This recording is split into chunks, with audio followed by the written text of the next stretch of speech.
నీ ప్రార్థించే ప్రార్థన గదిలో, విజ్ఞాపన చేసే విజ్ఞాపన గదిలో, మొరపెట్టే స్థలములో దేవుడు మనల్ని కలుసుకుంటాడు.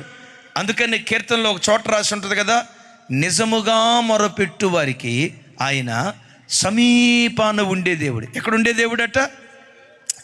మనమేంటంటే సమీపాన ఉన్న దేవుని దగ్గర మొరపెట్టకుండా ఎవరెవరి దగ్గర మొరపెడతాం.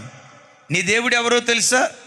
నిజముగా మొరపెట్టు వారికి, నిజముగా మొరపెట్టు వారికి ఆయన చెప్పండి, ఎక్కడుండే దేవుడు? నమ్ముతారా? నువ్వు మొరపెట్టినప్పుడల్లా దేవుడు నీకు బహు సమీపంగా ఉన్నాడు. ఎంత సమీపంగా ఉన్నాడో తెలుసా? నరుని నడుముకు నడికట్టు వంటి ఉన్న రీతిగా మొరపెట్టినప్పుడల్లా నా దేవుడు నిన్ను ఆవరించి ఉన్నాడు. కానీ మనిషి పరిస్థితి ఏంటంటే సమీపంగా ఉన్న దేవుని దగ్గర మొరపెట్టకుండా ఎవరెవరి దగ్గరో మొరపెడతారు. అడు పేరుగాంచిన మహా గొప్ప దొంగ అంట. ఆ దొంగతో భార్య పందెం వేసిందట. ఏమన్నా తెలుసా? నువ్వు పెద్ద పెద్ద గొప్ప గొప్ప వాళ్ళ ఇళ్లలో దొంగతనం చేసావు, హై సెక్యూరిటీ జోన్ ఉన్న మినిస్టర్ల ఇంట్లో దొంగతనం చేసావంట. అక్కడ దొంగతనం చేసేవేమో కానీ నేను ఒక చోట మన ఇంట్లో డబ్బులు దాచిపెడతా, నేను దాచిపెట్టిన చోట నువ్వు పొరపాటున దాన్ని కనుక్కోలేవు అని భార్య అందట. మనోడు అన్నట్లు, పిచ్చి మొహమా, నా రేంజ్ నీకు అర్థం కాల, దొంగతనం నాకు వెన్నతో పెట్టిన విద్య, ఎక్కడ దాచిపెడతావో దాచిపెట్టో, ఇట్టే పట్టేస్తాను అని అన్నాడట. మొత్తానికి ఆ రాత్రి 12 ప్రాంతంలో భర్త నిద్రపోయేటప్పుడు ఎక్కడో దాచిపెట్టిందట. మావోడు నిద్రమొత్తులోనే ఇంకెక్కడుండేది ఏముందని కిచెన్లోకి వెళ్ళాడు.